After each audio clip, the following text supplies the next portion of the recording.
Manga Monday to you, and welcome back, or if you're new here, hi, hello, welcome. My name is Zoe, and this is my channel, Ms. Manga, where I talk a lot about manga. And today, I just wanted to give some cozy fall manga recommendations. Reads that I think are just perfect for that cold, crisp time of year. We're past the spooky season, and I've picked 2 complete series and 2 ongoing series to give it a little variety. And I didn't have that many that screamed those fall vibes, late fall vibes going into winter. So yeah, so it's just gonna be 4, and the complete series are quite short. I just really like this time of year, there's a lot of holidays, there's a lot of things going on, things ramping up. And so to me, like picking up a short series is just really perfect because you can like tackle it over a weekend, or, even during even a rainy afternoon, you can pretty much have half of it done, So that's the reasons that I picked out these 4 that I love and really enjoy these type of stories during this type of year. So maybe you will too. And with that being said, let's begin.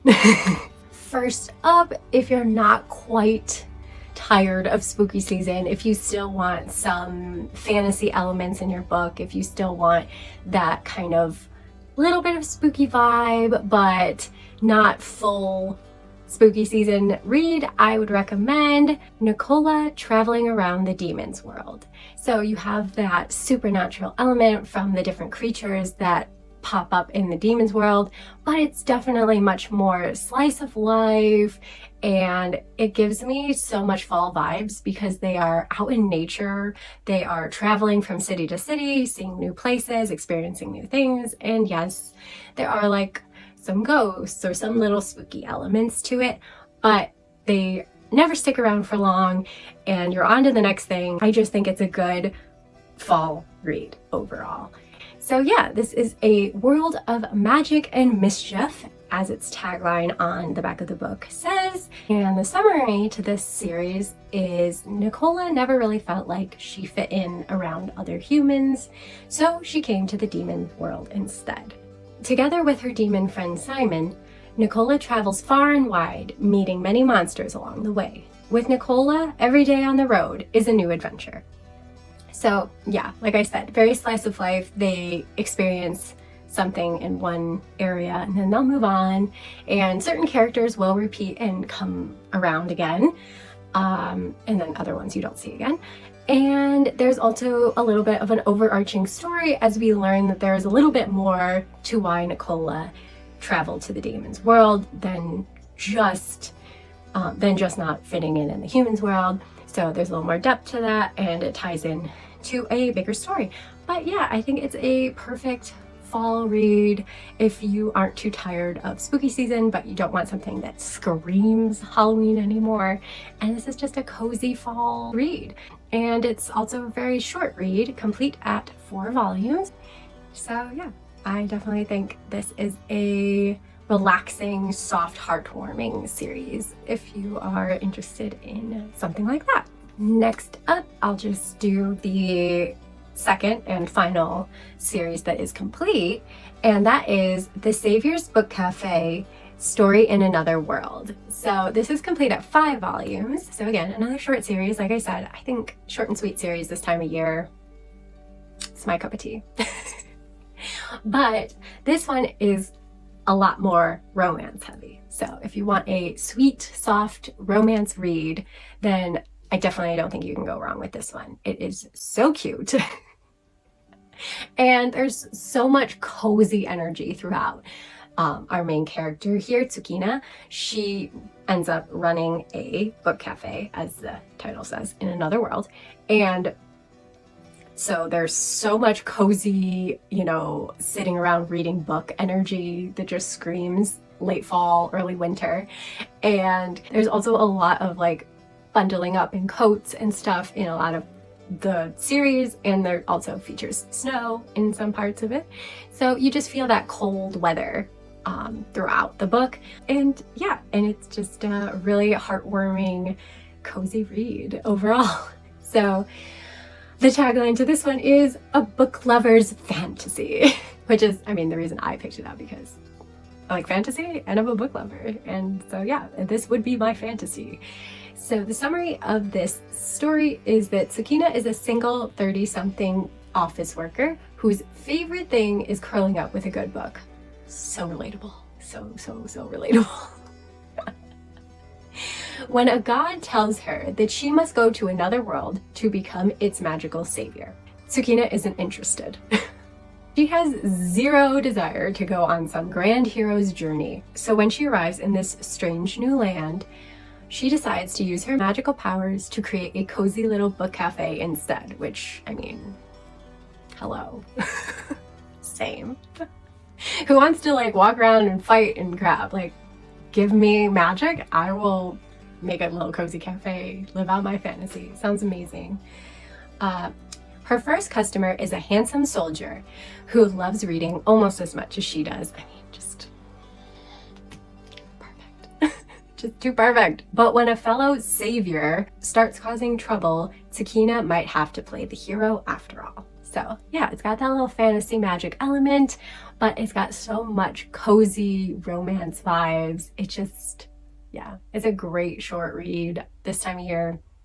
If you like any of what I just said, I definitely recommend picking it up. And I don't think you'll be disappointed in this fluffy little romance.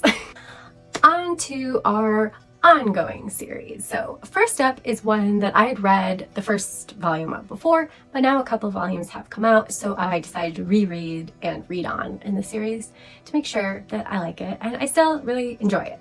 So that is Usotoki Rhetoric.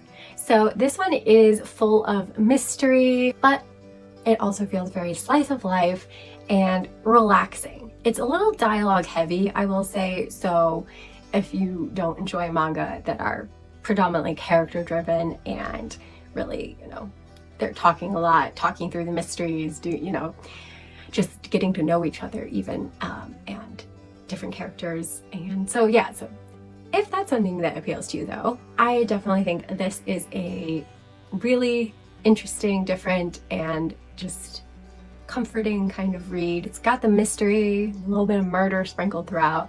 So I guess some people wouldn't consider that cozy, but I do. I think it's like, keeps me engaged, but it also feels very slice of life and very much like character driven. So you really get to know and love the characters, and it also has a little supernatural element to it, which just like sealed the deal for me, in that Kanako here can hear people's lies. So it's just really good. So anyway, the summary of this one is, it is 1926, so it's also a period piece, which I love. I love seeing like a little snapshot into a certain time period, and yeah, so it gives it a different atmosphere, and I really enjoy that. So yeah, it is 1926, the first year of the Showa era. Rabe Kanako has left her hometown after it turns against her for having the ability to hear lies when spoken. She collapses from hunger after arriving in a town called Tsukumoya. Sorry, I butchered it. Where she meets a poverty-stricken detective named Iwai Soma. Is this fate or something more?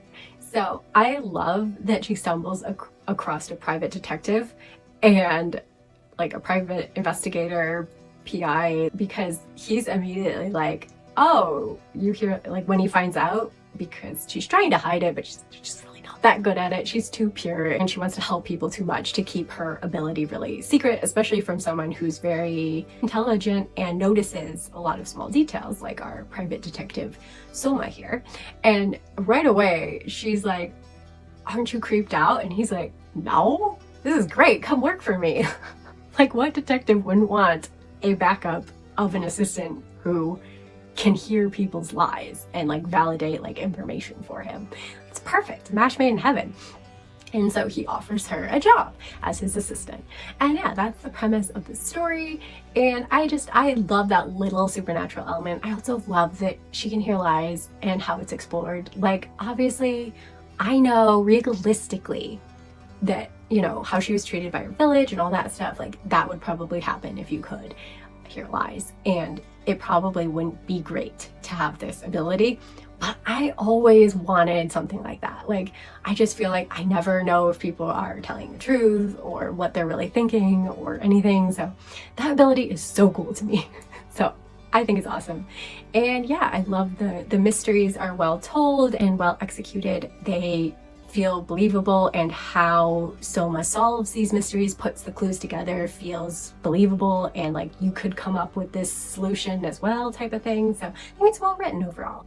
And yeah, if you don't mind it being a little dialogue heavy and more character driven story, then I think you'll really love this cozy little slice of life mystery detective duo.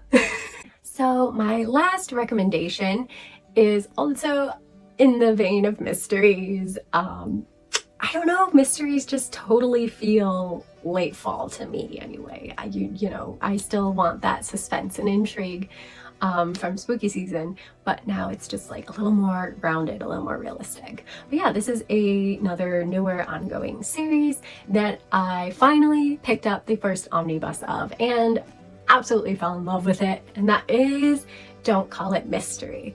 So I've admitted this time and time again on here. I am a major cover buyer, and the cover didn't grab me. So I was like sitting on it, was waiting, see what I heard about it and stuff.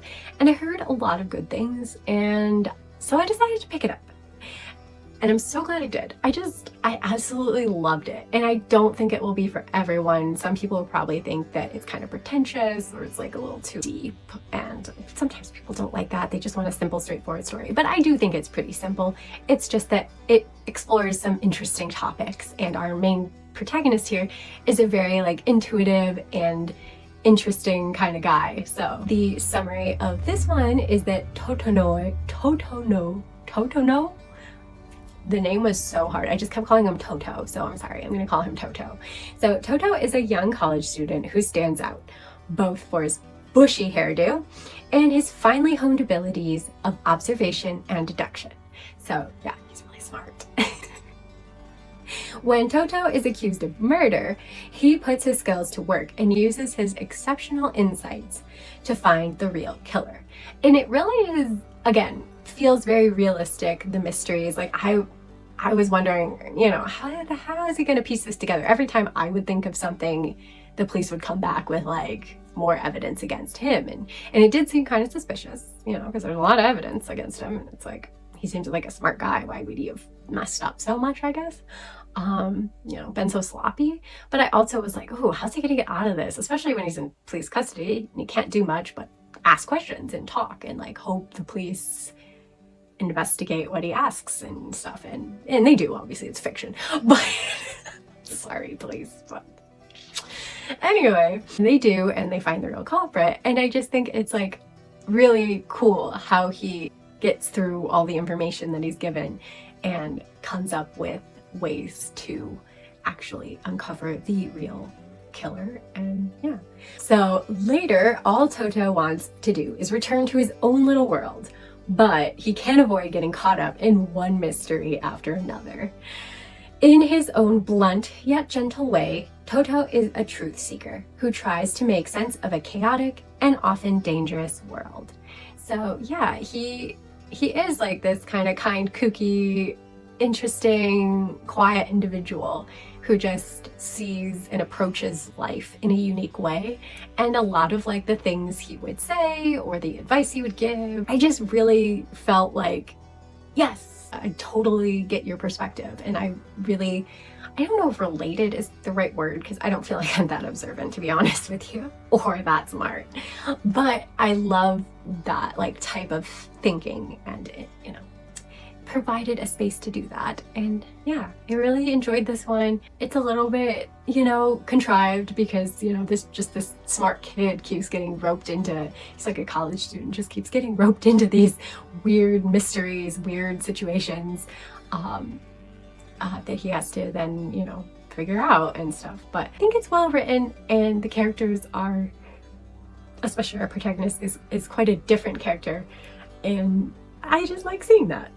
And yeah, I think it gives some high praise in my book anyway, that I thought this first volume, or I guess the first 2 volumes anyway, this omnibus, was one of my favorite first volumes that I've read in a little while now. So yeah, that is the end of my recommendations. Those are my 4 late fall, going into winter recommendations that maybe you can squeeze in during the holidays that are coming up. And I also wanted to give a little shout out to Giant Spider and Me, a post-apocalyptic tale. So you will be seeing this one again next week if you tune in for a kind of special, different type of video. I hope it works out. I like to try new things, but I'm always a little nervous how it's gonna go. But yeah, that'll be featuring in next Monday's video. So please do subscribe and hit the little bell notification so that you won't miss it or any other videos I post. And yeah, I'm so excited. I think I'll start hoping that we can get this channel to 1,000 subscribers. I think that would be amazing, and it's kind of the next goal I'm hoping this channel can reach. So yeah, any help by pushing that subscribe button is super appreciated. And thank you, of course, to all of you who already are subscribed. It means so much. And yeah, comment below, like I said in the beginning, what is your favorite fall read? What genre or what type of stories do you enjoy reading in the fall? Definitely you could tell mine is a little bit still fantasy or supernatural, but more realistic, and definitely mysteries. I just feel like mysteries are so late fall. They're the perfect read to escape the cold weather outside and curl up with. And yeah, I'd love to hear any of yours, recommendations, or just letting me know if you agree with my choices or not. And if you don't want to comment but you want to support the video in other ways, then please hit the little thumb up button. That also is super amazing and helpful and gives me engagement. So I understand if you don't want to comment, but that would be helpful as well. So yeah, with that, guess I'll see you next week. Until then, bye!